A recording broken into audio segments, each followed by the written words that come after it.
எனக்கு ஒரு அன்பான கணவன், அழகான குழந்தை, நிறைவான குடும்பம் கிடைச்சிருக்கியா? எப்படி கணவன்? அன்பான கணவன். நல்ல வேளை அப்பாவி கணவன் சொன்னீங்களா? நான் வெறும் தமிழ்நாட்டில் பிறந்து வளர்ந்த பொண்ணு. அங்கே போயிட்டு அங்கே அரிசி சோறு சாப்பிட்டேன். இங்கே வந்து கோதுமை சாப்பிட்றேன். கோதுமை ரொட்டி வேற பண்ண கற்றுக்கிட்டு அந்த கோதுமையை சாப்பிட்டுக்கிட்டு, எங்கள் கணவருக்கு தமிழெல்லாம் இங்கிலீஷ் கொஞ்சம் பேச தெரியாது. இங்கிலீஷு ஹிந்தி அதெல்லாம் தான் பேசுவார். இன்னைக்கு அவருக்காக நான் வந்து ஹிந்தி பாட்டை கற்றுக்கிட்டு இன்னைக்கு நான் அட்ஜஸ்ட் பண்ணிட்டு இருக்கேன்னா, அவர் உங்களுக்காக தமிழ் பாட்டு கற்றுட்டு இருக்காரா? ஏதோ ஓரளவு. இதுக்கும் கை தட்டுங்க. இங்க வந்து சப்பாத்தி தூட படிச்சிருக்காங்க. என்ன சொன்னீங்க பிச்சுமணி? இல்ல, இதுக்கும் கை தட்டுங்க. புருஷனுக்காக இங்க வந்து சப்பாத்தி தூட படிச்சிருக்காவளா, அதுக்கும் கை தட்டுங்க சார். இவங்களுக்கு அமைஞ்சிருக்கு, அது எல்லாருக்கும் அமைஞ்சிருக்கான்னு தான் கேள்வி. நமக்கு தெரிஞ்ச ஒரு பொண்ணு வருத்தப்படுது. உங்களுக்கு தெரிஞ்ச பொண்ணு கண்டக்டரை கட்டினது தப்பா போச்சு, கண்டக்டரை கட்டினது தப்பா போச்சு. நீ ஏமான்னு வீட்டு வாசப்படியில் நிக்க விட மாட்டேக்காரு. படியில் நிக்காத உள்ளவா, படியில் நிக்காத உள்ளவாங்க. மெட்ராஸ் லா காலேஜில் 5 வருஷம் வக்கீலுக்கு படித்தேன்.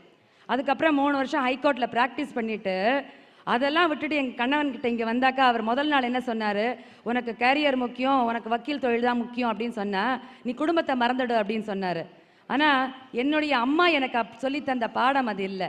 நீ அனுசரித்து நடந்துக்கோ, நீ விட்டு கொடுத்து நடந்துக்கோ, நீ அட்ஜஸ்ட் பண்ணி நடந்துக்கோன்னு சொல்லி கொடுத்த பாடத்தினால அன்னைக்கு நான் விட்டதுனால தான் எனக்கு இன்னைக்கு நல்ல குடும்பம் கிடைச்சிருக்கு. என்னுடைய பொண்ணு எல்லாத்துலேயும் ஃபர்ஸ்ட் வர. ஆனால் அதுக்கு காரணம் நான் அன்னைக்கு செஞ்ச தியாகம். ஐயா, 1000 திறமைகள் இருந்தாலும் திருமணத்துக்கு பிறகு கட்டிக்கொண்ட கணவனுடைய விருப்பப்படி குடும்ப சூழலுக்கேற்ப தன்னை மாற்றிக்கொள்ளுகிற பெண்கள் இந்திய பெண்களாகத்தான் இருக்கிறார்கள். குடும்பம் ஒரு கோயில். ரொம்ப அழகா பேசிட்டு போயிட்டாங்க. குடும்பம் ஒரு கோயிலாக வேண்டும் என்றால் என்னைக்கு வரதட்சணை வாங்காத மாமியார்களும் வசதியை விரும்பாத மருமகள்களும் தாய் தகப்பனை தன்னுடன் வைத்து காப்பாற்றுகின்ற பிள்ளைகளும் உருவாகிறார்களோ அன்றைக்கு தான் குடும்பம் ஒரு கோயில். இந்தியாவுக்கு சல்யூட் அடிக்க முடியும். வேற்றுமையில் ஒற்றுமைன்னு சொன்னாங்க. நான் ஒண்ணு கேட்கிறேன், இங்க பாம்பேயில் வாழ் மக்கள்லாம் இருக்காங்க. மகாராஷ்டிரா இந்தியாவில் தானேங்க இருக்கு? இந்தியாவில் தான் இருக்கு. கஷ்டப்பட்டு உழைச்சி கண்ணீர் சிந்தி பிள்ளைகளை 10வது வரலும் படிக்க வச்சுட்டு இந்த அரசாங்கத்திட்ட போய் சர்டிஃபிகேட் ஐயா ஜாதி சான்றிதழ் கொடுன்னு கேட்டா நீ மெட்ராஸ்காரங்க போடாக்கிறான். இன்னைக்கு மற்ற மராட்டிய அரசுல எல்லா மொழிகளுக்கும் பாடநூலை அச்சடிச்சு கொடுக்குறாங்க. ஆனா தமிழ் பிள்ளைகளுக்கு மட்டும் அச்சடிச்சு கொடுக்கல. இந்தியாவில் தானே இருக்குது. இந்தியாவுக்கு எப்படி சல்யூட் அடிக்க முடியும்? இப்படி ஒரு வேற்றுமையில் ஒற்றுமையாது, ஒற்றுமையில் வேற்றுமை. இங்க இருக்கிற தமிழ் மீடியம் படிக்கிறவங்களுக்கு பாட புத்தகம் இல்லையா? பாட புத்தகம் தமிழ்நாட்டில இருந்து வாங்கிட்டு வராங்க ஐயா. எவ்வளோ நாளாக போராடுறோம். அவங்க சொல்றாங்க நீங்க தமிழ்நாட்டுக்காரங்க நாங்கள் கொடுக்க மாட்டோம். எல்லா மொழியிலையும் அச்சடிச்சு கொடுக்குறாங்க. ஆனால் தமிழர்கள் மட்டும் புறக்கணிக்கப்படுறாங்க. இதை பார்த்த பிறகாவது நம்ம அரட்டையரங்க வந்த பிறகாவது அதற்கான செய்வார்னு ஒரு நம்பிக்கையில தான் நான் சொல்றேன். உரிய அதிகாரிகள் செய்வார்கள் நம்புவோம். இப்ப தம்பி சொன்னாரு கிரிக்கெட் பார்க்குறோம், திராவிட பார்த்தோன்னு நம்ம கை தட்டுறோம் அப்படிங்கிறான். எத்தனை ஆண்டு காலமாக திருவள்ளுவர் சிலையில் துணியை போட்டு வச்சிருக்கேன் ஐயா. அந்த இறக்க நம்ம மேலே வரக்கூடாதா? அதுவும் கர்நாடகாவும் தமிழ்நாடு இந்தியாவில் தானே இருக்கு. திருவள்ளுவர் சிலையை திறக்கக்கூட அனுமதிக்க மறுக்கிறார்கள்னா கர்நாடகா இந்த இந்தியா ஜனநாயக நாட்டில் எப்படியா சல்யூட் அடிக்க முடியும்? இந்தியாவில் பீகார் மாநிலத்தில் வைஷாலிங்கிற ஒரு டிஸ்ட்ரிக்ட்ல தான் சார் முதலாக ஜனநாயக அமைப்பு வந்தது. அதுவும் எப்ப தெரியுமா சார்? 6th century BC, அதாவது கௌதம புத்தர் பிறக்கிறதுக்கு முன்னாடி. சரி, உலகத்துக்கே ஜனநாயகங்கிற அமைப்பை கத்து கொடுத்தது நம் நாடு தான் சார்.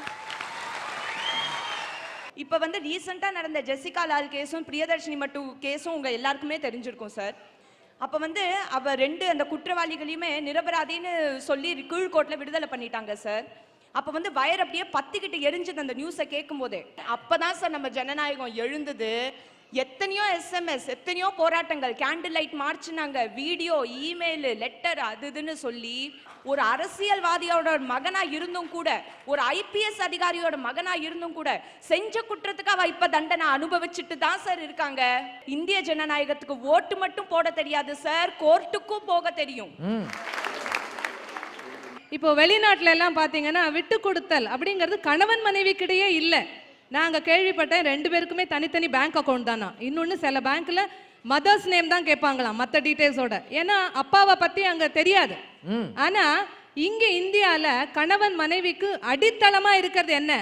பரஸ்பர நம்பிக்கை. நீங்க இவ்வளவு தூரம் இங்க வந்திருக்கீங்கன்னா உங்கள் மனைவி அங்க நல்லபடியா இருப்பாங்கிற நீங்க மனைவி மேல வச்சிருக்க நம்பிக்கை. அதே மாதிரி நான் வந்திருக்கேன்னா என் கணவன் என் மேல வச்சிருக்க நம்பிக்கை. அந்த பரஸ்பர நம்பிக்கை இங்கு உள்ள ஒவ்வொரு குடும்பத்திலும் ஒவ்வொரு கணவன் மனைவியும் உண்டென்றால் அது இந்தியாவில் மட்டும்தான் சாத்தியம். ஒரு வைஃப் வந்து ஹஸ்பண்ட் கிட்ட கேட்டாங்க, என்னங்க மும்தாஜ் இறந்த உடனே ஷாஜகான் அவளுக்காக தாஜ்மஹால் கட்டினாங்க, நீங்க எனக்காக என்ன கட்டுவீங்க? நான் உன் தங்கச்சி கட்டிடுவேன். அது வேற ஒண்ணும் இல்லம்மா, குடும்ப உறவு விட்டு போக கூடாது இல்லையா? விட்டு போக கூடாதுன்னு அது உறவு அதுக்காகத்தான். இப்படிதான் இருக்கு இந்திய நாட்டோட கட்டுக்கோப்பான குடும்ப அமைப்பு.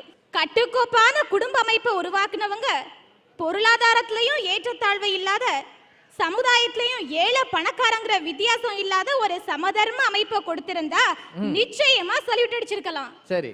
ஆனா இங்க 28 கோடி பேர் பிச்சை எடுக்காங்க, 67 கோடி பேர் பிச்சையும் எடுக்க முடியாம, மனசுக்கு பிடிச்ச வாழ்க்கையும் வாழ முடியாம 4 செவத்துக்குள்ள செத்துட்டு இருக்காங்க. இப்படிதான் இருக்கு இந்திய நாட்டோட அமைப்புகள். இங்க குற்றவாளிகள் சுதந்திர காற்றை அனுபவிக்கிறாங்க, நிரபராதிகள் சிறை காற்றை சுவாசிக்கிறாங்க.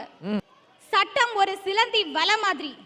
இதுல பெருச்சாளிகள் மாட்டினாங்கன்னா அடிச்சு உடைச்சிட்டு தூர போயிருவாங்க. ஆனா இந்த அப்பாவி சுண்டலிகள் மட்டும் மாட்டிப்பாங்க. சரி. எல்லோரும் இந்நாட்டு மன்னருங்கிற ஜனநாயக அமைப்பு. சட்டத்துல ஓட்டையை போட்டு சர்க்கஸ் நடத்தும் சாகச பெருச்சாளிகள் வேணும்னா இந்நாட்டு மன்னரா இருக்கலாமே தவிர ஒரு சாதாரண இந்தியன் மன்னனாக முடியாது. ஏன்னா வசதி படைச்சவன் காலடியில கிடக்கிற நாய்க்குட்டி தான் இந்திய நாட்டு சட்டம். அப்படியெல்லாம் சொல்லாதீங்கப்பா. சின்ன பிள்ளைகளா இருந்துட்டு வார்த்தைகளை வாரி விட்டுற விடாது. இங்கே அத்தியூர்ன்ற கிராமத்துல இருந்து சில காவல்துறையினர் செய்த ஒரு கொடுஞ்செயலுக்காக விஜயான்னு ஒரு பொண்ணு போராடி ஜெயிக்கலையா? ஒரு மலைவாழ் பெண்ணு தன்னை கெடுத்தவர்களை எல்லாம் சட்டத்தின் முன்னால் கொண்டு வரலையா? அதுவும் இந்த நாட்டில் தான் நடந்தது. ஒரு சில பேர் வேணா அப்படி இருக்கலாம் சார். இங்க குற்றவாளிகள் சுதந்திர சட்டத்தை குறை சொல்லாதீங்க. நாம் சட்டத்தின் முன்னால் சிலவற்றை கொண்டு செல்லவில்லைன்னு சொல்லுங்க. 1993ல இங்க இந்து முஸ்லிம் கலவரத்துல ரத்த ஆறு ஓடுச்சு. அங்க எங்க போச்சு வேற்றுமையில ஒற்றுமை காண்றவங்க தேச பிணைப்பு? இன்னைக்கு கூட எந்த ட்ரெயின்ல எப்ப குண்டு வெடிக்கும்னு யாருக்கும் தெரியாது. காமராஜர் பீரியட்ல முதுகுளத்தூர் ஒரு ஊர்ல ஜாதி கலவரம் நடந்தது. அதுல எத்தனை ரத்த ஆறு ஓடுச்சு தெரியுமா? சரித்திரத்தை புரட்டி பாருங்க சார், தெரியும். எல்லாத்தையும் இப்படியே பார்த்தீங்கன்னா சின்ன வயசுலயே இந்தியா ஒரு மோசமான நாடோன்ற ஒரு உணர்வு வந்துடும். இல்லை, பாரத பூமி பழம்பெரும் பூமி, நீர் அதன் புதல்வரி நினைவு அகற்றாதீர்னு சொன்ன பாரதி வாழ்ந்த மண்ணில் இருந்துகிட்டு எங்கேயோ ஒன்னா நடக்கிற விஷயங்களுக்காக வருத்தப்படாதீங்க. தப்பு சொல்லணுங்கிறதுக்காக சொல்லல, மத்த யாரும் இந்திய நாட்டை தப்பா சொல்லிட கூடாதுனாலதான் நான் இப்படி பேசுறேனே தவிர மத்தபடி இந்திய நாட்டுக்கும் எனக்கும் எந்த ஒரு தனிப்பட்ட இதுவும் கிடையாது. எனக்கு 18 வயசு வந்தா என்ன பண்ணுவான்? என்ன பண்ணுவான்? காதல் இவங்கெல்லாம் பிள்ளைங்கெல்லாம் பேசிங்களே, காதல் பண்ணுவான், அது பண்ணுவான், இது பண்ணுவான். அரசாங்கம் என்ன தெரியுமா தருது? 18 வயசானா ஓட்டுரிமை கொடுக்குது சார். உன் முதலமைச்சரை, உன் பிரைம் மினிஸ்டரை, உன்னை ஆளப்பொறியில் நீயே தேர்ந்தெடுத்துக்கொள். இன்னும் பல நாட்டில் பெண்களுக்கு ஓட்டுரிமையே இல்லைன்றாங்க. நம்ம ஜனநாயக சட்டம் அற்புதமாக நம்மளுக்கு அந்த உரிமையை கொடுத்துருக்கு. புரியுதுங்களா? ரைட் டு இன்ஃபர்மேஷன் ஆக்ட் அப்படின்னு ஒரு புதுசாக போட்டுருக்காங்க, தகவல் அறியும் சட்டம். ஒரு சாதாரண குடிமகனுக்கு ஒரு விஷயம் தெரியணும், என்ன நடக்குதுன்னு தெரியணும்.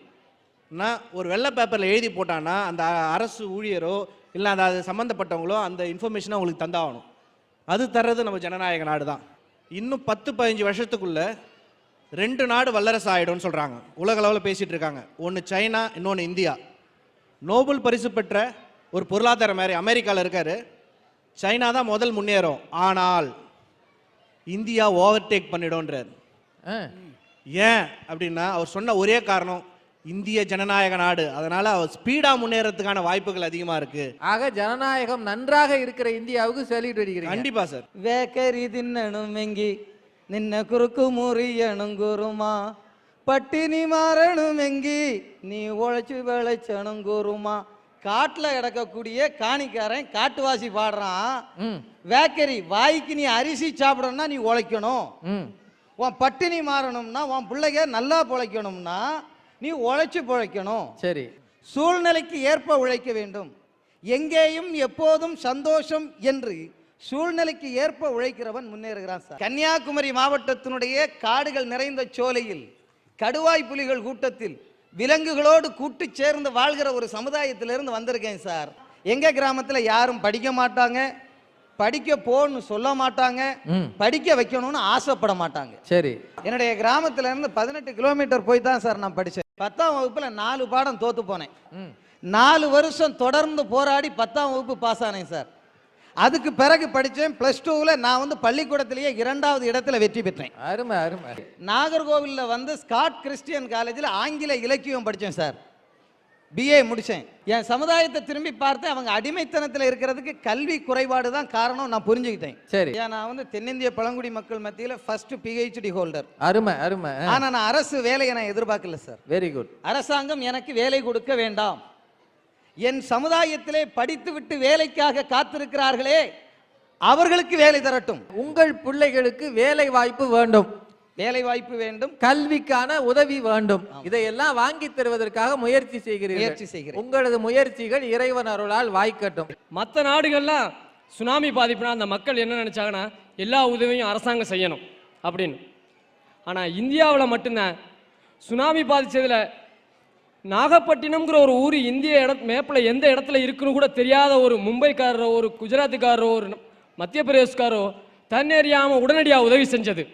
அந்த இடத்துல இந்தியாவுடைய வேற்றுமையின் ஒற்றுமை இருக்குதையா சார். இப்போ தீவிரவாதம் வந்து ஒரு உலகளாவிய விஷயமா போச்சு. சரி. அதுலையும் இந்தியாவில் குண்டு வைக்கிறதுக்குன்னா ரொம்ப சீக்கிரம் வைக்க விரும்புகிறாங்க.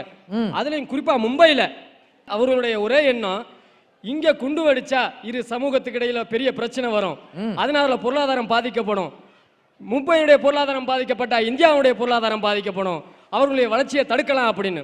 அந்த குண்டுவெடிப்பு நடந்த சமயத்தில் அவங்க ரொம்ப ஆவலாக காத்துக்கிட்டு இருந்திருப்பாங்க. ஆனால் ஒரு சிறு பிரச்சனை கூட இல்லாமல் மறுநாளே மும்பை முன்பு போல இயங்கியதுக்கு காரணம் எங்களிடையே உள்ள வேற்றுமையில் ஒற்றுமை தான் காரணம். நம்ம ஒரு விளையாட்டு போட்டின்னு வச்சுக்கிடுவோம். கர்நாடகத்தை சேர்ந்த ராகுல் திராவிட் 99 ரன் எடுத்து 100வது ரன்னுக்கு ஓடிக்கிட்டு இருக்காரு.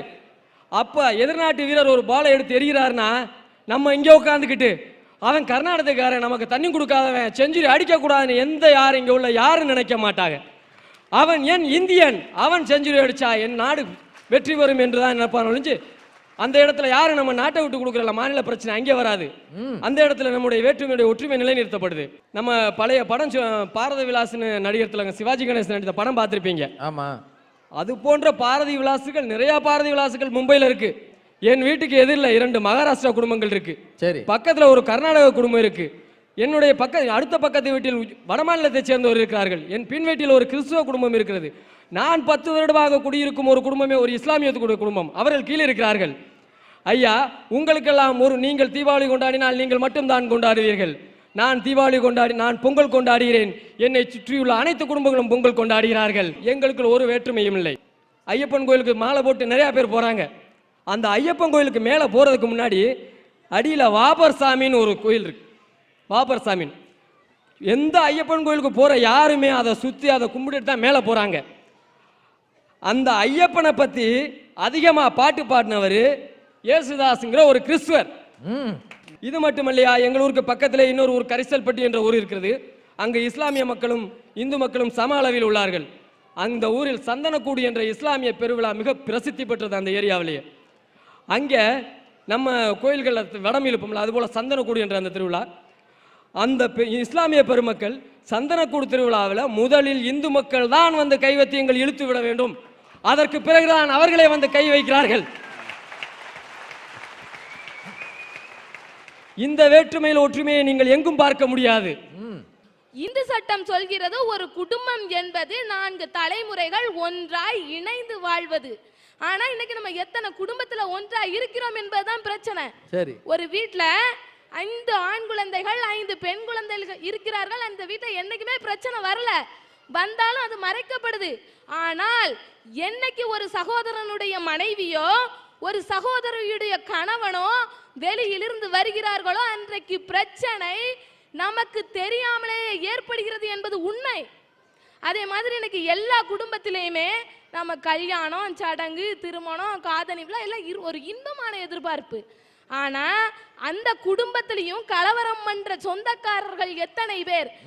கேவலம் கருமாதி வீட்டுல கலவரம் பண்ணாம போற சொந்தக்காரங்க இருக்காங்களா? நம்ம சொந்தக்காரங்க பக்கத்து வீட்டுக்காரன் வாழ சம்மதம் இல்ல, பக்கத்து வீட்டுக்காரன் வாழ உறுதி இல்லைன்னா நம்ம எங்க குடும்பம் ஒரு கோயிலை கொண்டு போறது வேற்றுமையில ஒற்றுமையை காமிக்கிறது. இன்னைக்கு மூட நம்பிக்கையில நம்ம பெண்களை எத்தனையோ பேர் நம்ம வீட்டிலே வச்சிட்டு இருக்கோம். இன்னைக்கு சுனிதா வில்லியம்ஸ் வெளிநாட்டுல விண்கலத்துக்கு போறாங்கன்னா நமக்கு பெருமை. ஆனா இன்னைக்கு ஒரு பெண் புலம்புகிறாள், அள்ளிப்பு தாமரை பூ 1000 பூ பூத்தாலும் கல்யாண பூவனுக்கு காலமெல்லாம் பூக்களையே, கண்ணீரில் எழுதி வச்சேன் காலம் அதை வாசிக்கல, ஆளாகி நாளுமாச்சு யாரும் அதை யோசிக்கல, பெத்தவங்க சலிச்சாங்க மத்தவங்க சிரிச்சாங்க, விற்காத சரக்கு நீ வீதியெல்லாம் பேசுனாங்க, இருக்கட்டும் இருக்கட்டும் எனக்கும் ஒரு நாள் இருக்கு, எதுவும் இல்லைன்னா எருக்கலையில் பால் இருக்கு. இன்று எத்தனை பெண்களின் நிலைமை இன்று இந்தியாவில். இன்னைக்கு செவ்வாய் தோஷம் அப்படிங்கிறதுனால நம்ம இன்னைக்கு எத்தனை பெண்களை வீட்டுக்குள்ள முடக்கிட்டு இருக்கோம். சில நெருக்கடிகள் இந்தியாவில் இருக்கின்றன, அதனால் இந்தியாவுக்கு சல்யூட் அடிக்க முடியாதுன்றீங்க. நீங்களே விரைவில் அடிக்கக்கூடிய காலம் வரும். நம்ம எதை எடுத்தாலும் நம்ம இந்தியாவை குற்றம் சொல்லணும்னா யூஎஸ் அமெரிக்காங்கிறோம். அதே இதை நான் சொல்ல வரேன் சார். அமெரிக்காவில் கத்ரீனான்னு ஒரு பெரிய புயல் வந்துச்சு. அந்த புயல் வர்ற நேரத்தில் என்ன தெரியுமா ஆச்சு, இந்த வெள்ளையர்கள் எல்லாம் கார் ஓட்டிட்டு போகும்போது அங்கே கருப்பர்கள் வந்து லிஃப்ட் கேட்டாங்க, எங்களுக்கும் போகணும் எங்களுக்கும் ஓடணும்னு சொல்லி. ஆனால் ஓடி போகும்போது இவங்க லிஃப்ட் கொடுக்கல. ஏன் தெரியுமா, அப்போ கூட அவங்க ரேசிசம் பார்த்தாங்க சார். எவ்வளவு 2 தான் கருப்பும் வெள்ளை, அதுலேயும் அவங்க ரேசிசம் பார்த்தாங்க. ஆனால் நம்மளை பாருங்க சார், பாம்பேல ஒரு பெரிய மழை உளுந்து ஆஃபீஸ்க்கு போனவங்க வீட்டுக்கு திரும்பி வர முடியாது, காலேஜ்க்கு போனவங்க திரும்பி வர முடியாது, ட்ரெயின் கிடையாது, பஸ் கிடையாது. சின்ன பிள்ளைகளு ஜாதி மதம் எதுவும் பார்க்காம போய் ஹெல்ப் பண்ணாங்க சார். அதில் தெரியுதுல சார் நம்ம வேற்றுமையில் ஒற்றுமை. அப்புறம் பார்த்தீங்கன்னா நம்ம நாட்டில் நிறைய செப்பரேட்டிஸ்ட் மூமெண்ட்ஸ்னு வந்துச்சு. கலிஸ்தான் மூமெண்ட், தெலுங்கானா மூமெண்ட் அப்படின்னு வந்துச்சு. கலிஸ்தான் மூமெண்ட் எங்க பஞ்சாப்ல வந்துச்சு. ஆனா எந்த மூமெண்ட்டும் சக்சீட் ஆகல. ஏன் தெரியுமா சார், ஏன் தெரியுமா, அந்த மாநிலத்தில் உள்ள மக்கள் அதை சப்போர்ட்டே பண்ணல. நம்ம நாட்டுக்குள்ள பிரதம மந்திரி யார் சார், மன்மோகன் சிங். நம்ம அதுக்கொண்டி அந்த கலிஸ்தான் மூவ்மெண்ட் பண்ணாங்கன்னு சொல்லி நம்ம அவங்கள தள்ளி வச்சிட்டோமா, இல்லையே சார். சின்ன சின்ன மைனாரிட்டிஸை கூட நம்ம எவ்வளோ ரெஸ்பெக்ட் பண்ணுறோம். நம்மகிட்ட வந்து 2 விஷயம் இருக்குது சார் நம்ம நாட்டு மக்கள்கிட்ட. ஒன்று வந்து டாலரன்ஸ்ன்னு சொல்கிறோம்ல, சகிப்புத்தன்மை. அதுக்கு அடுத்தாப்புல நம்மகிட்ட விட்டு கொடுக்குற மனப்பான்மை உண்டு, காம்ப்ரமைசிங் மென்டாலிட்டி. நம்ம அது 2 இருக்கனால தான் சார் நம்ம இன்னும் ஒரே இந்தியாவாக இருக்கும். நான் கடைசியில் சொல்லி முடிக்கிறதுன்னு விரும்புகிறது என்ன தெரியுமா, we don't salute when something is good, we salute when something is great. தமிழ்நாட்டு கிராமங்களை இங்கேயே கொண்டு வந்து மிக உற்சாகமாக இந்த நிகழ்ச்சி நடைபெறுவதற்கு நீங்கள் கை கொடுத்திருக்கிறீர்கள், முன்னின்றிருக்கிறீர்கள். அதனால உங்களுக்கு முதலில் என்னுடைய நன்றி கலந்த வணக்கம். இந்தியாவிலே 54,000 கோடி ரூபாய் வரி சம்பாதித்து கொடுக்கிற நகரம் மும்பை என்று சொன்னார். இந்தியாவிலேயே 60% வருமான வரி, 30% வரி என்று இந்தியாவிலேயே அதிகமாக கட்டுகிற தேசம் நாடு இது என்று சொன்னார், மும்பை என்று சொன்னார். பெரியோர்களே, இங்கே உழைக்கிறவர்கள் பெருமைப்படுகிறார்கள். வேற்றுமையில் ஒற்றுமையும் சரி, உழைப்பினால் உயரலாம் என்ற உணர்வுகள் இருக்கின்றனவே, அதுதான் இந்தியாவை நோக்கி சல்யூட் அடிப்பதற்கு அதுதான் மிகப்பெரிய காரணமாக ஏன் நம்ம அரங்கம் தீர்மானிக்கிறது என்று முடிவு கூறி நன்றியோடு விடைபெறுகிறேன்.